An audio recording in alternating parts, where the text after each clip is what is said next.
parábola. El reino de los cielos es como un hombre que al salir de viaje llamó a sus servidores y les confió sus bienes. A uno le dio 5 talentos, a otro 2, y a uno solo un tercero. A cada uno según su capacidad, y después partió. Enseguida el que había recibido 5 talentos fue a negociar con ellos y ganó otros 5. De la misma manera el que recibió 2 ganó otros 2. Pero el que recibió uno solo hizo un pozo y enterró el dinero de su señor. Después de un largo tiempo llegó el señor y arregló las cuentas con sus servidores. El que había recibido los 5 talentos se adelantó y le presentó otros 5. El Señor le dijo: me has confiado 5 talentos, aquí están los otros 5 que he ganado. Está bien, servidor bueno y fiel, le dijo a su señor, ya que respondiste fielmente en lo poco, te encargaré de mucho más. Entra a participar del gozo de tu señor. Llegó luego el que había recibido 2 talentos y le dijo: Señor, me has confiado 2 talentos, aquí están los otros 2 que me he ganado. Está bien, servidor bueno y fiel, ya que respondiste fielmente en lo poco, te encargaré de mucho más. Entra a participar del gozo de tu señor. Llegó luego el que había recibido un solo talento. Señor, le dijo: sé que eres un hombre exigente, cosechas donde no has sembrado y recoges donde no has esparcido. Por eso tuve miedo y fui a enterrar tu talento. Aquí tienes lo tuyo. Pero el Señor le respondió: servidor malo y perezoso, si sabías que cosecho donde no he sembrado y recojo donde no he esparcido, tendrías que haber colocado el dinero en el banco y así a mi regreso lo hubiera recuperado con intereses. Quitarle el talento para dárselo al que tiene 10, porque a quien tiene se le dará y al que tendrá de más, y tendrá de más, pero al que no tiene se le quitará aún lo que tiene. Echad fuera las tinieblas a este servidor inútil, allí habrá llanto y rechinar de dientes. Palabra del Señor. Gloria a ti, Señor Jesús. La palabra de Dios es el fundamento último de nuestra espiritualidad junto con la acción del Espíritu Santo. Aquí la primera carta de San Pablo a los Corintios, siguiendo lo que hemos meditado ayer, nos hace entender el verdadero concepto, la verdadera noción de vocación cristiana.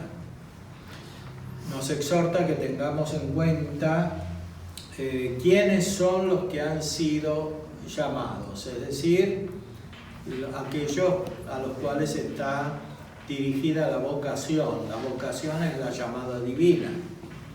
Dios llama. Vocación viene de vocare, que es llamar. Dios llama y la llamada es una sola, es la llamada a la vida divina. Pero el punto de llegada de esa llamada, que son las personas diferentes, es muy variado, especialmente por la imperfección humana.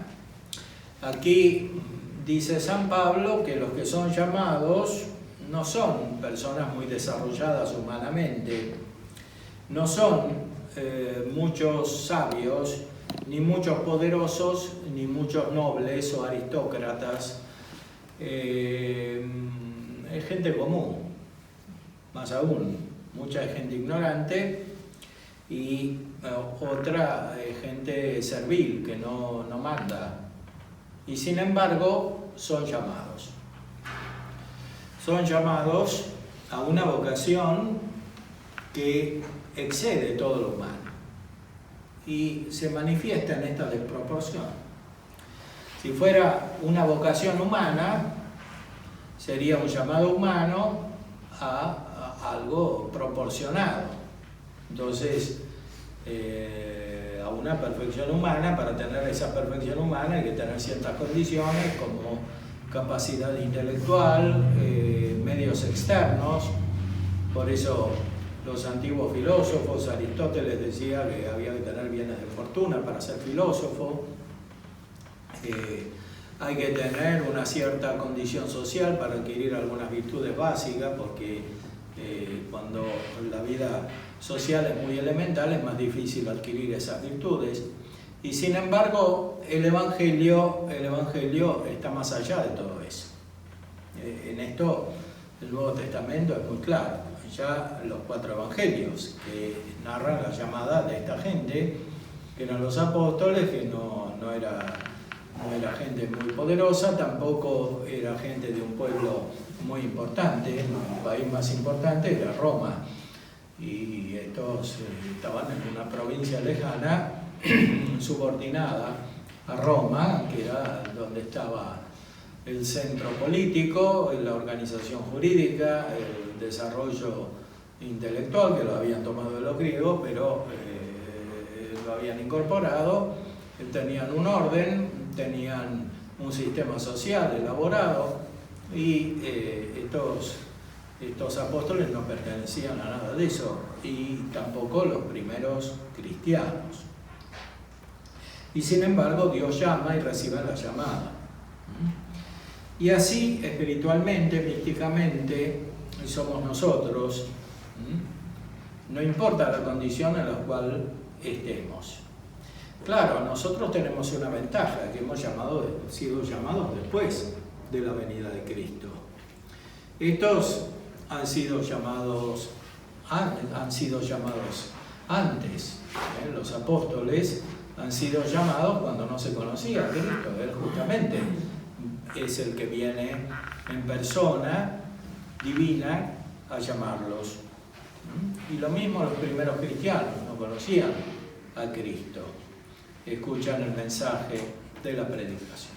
Nosotros hemos nacido y nos han bautizado, hemos crecido en un ambiente más o menos cristiano, y eso es una ventaja enorme. Y en función de eso, Dios puede habernos dado también otros bienes intelectuales, otros bienes externos, otros bienes sociales, y todo eso se convierte como en un instrumento de una llamada fundamental, que es la misma que le hizo a esta gente pobre, humilde y poco desarrollada intelectualmente. Todos tenemos la misma llamada y tenemos que responder en esencia de la misma manera, pero según las circunstancias respondemos de una manera diferente. O sea, la esencia nos hace descubrir los accidentes, las circunstancias, los modos externos en los cuales tenemos que servir según las condiciones y los dones que Dios ha repartido a cada uno. Y lo más importante es la actitud, es el esfuerzo, como decía Guillerán, y sobre todo es huir de la pereza, como dice el Evangelio, porque el hecho de que en esta parábola de los talentos se trate de una comparación cuantitativa y no cualitativa, o sea, quién recibió más talentos que quién, nos hace entender que la llamada es una sola, que el Evangelio es uno solo, y que la diferencia fundamental está en responder más o menos. Y que si seguimos de verdad el Evangelio, respondemos totalmente, porque el que fue elogiado por el Señor, que representa a Cristo, es el que respondió totalmente. El que había recibido 2 talentos dijo: me has confiado 2 talentos, aquí están los otros 2 que he ganado. Está bien, servidor bueno y fiel. Ya que respondiste fielmente en lo poco, te encargaré de mucho más. Entonces, lo fundamental es responder bien y no ser perezoso, como el otro que había recibido mucho y fue perezoso, servidor malo y perezoso. Si sabías que cosecho donde no he sembrado y recojo donde no he esparcido, tendrías que haber colocado el dinero en el banco y a mi regreso lo hubieras recuperado con intereses. Este fue perezoso porque no hizo nada, o sea, se quedó con lo que tenía y se quedó conforme. Y lo que tenían pueden ser bienes materiales, pueden ser bienes intelectuales, pueden ser bienes sociales, pueden ser virtudes naturales.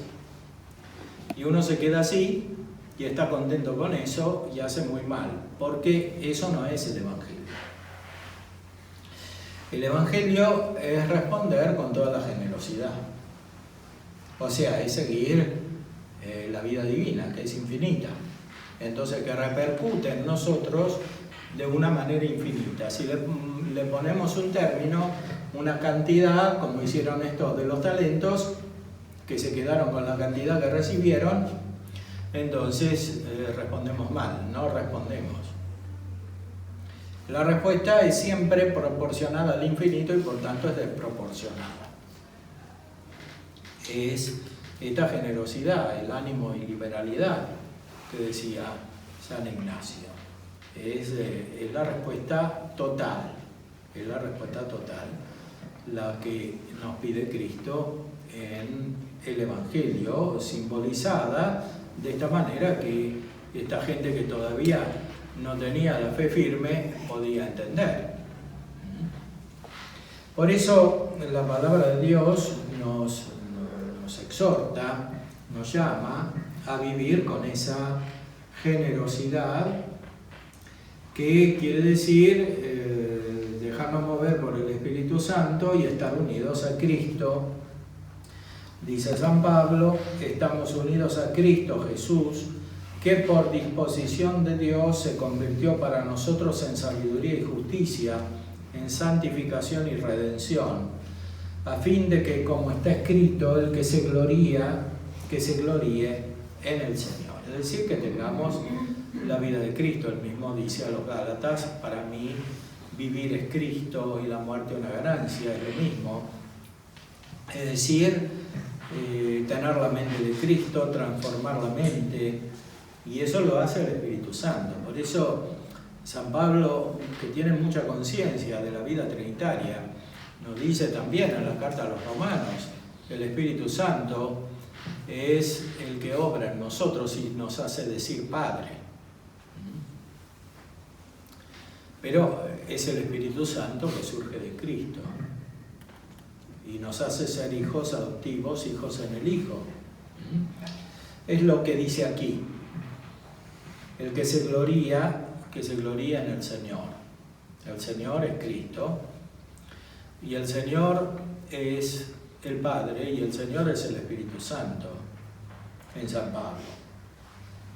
Cristo es la sabiduría de Dios, de la cual surge el Espíritu Santo y por tanto toda nuestra vida espiritual. La perfección es esta vida. No es simplemente realizar actos externos, aunque fueren los sacramentos.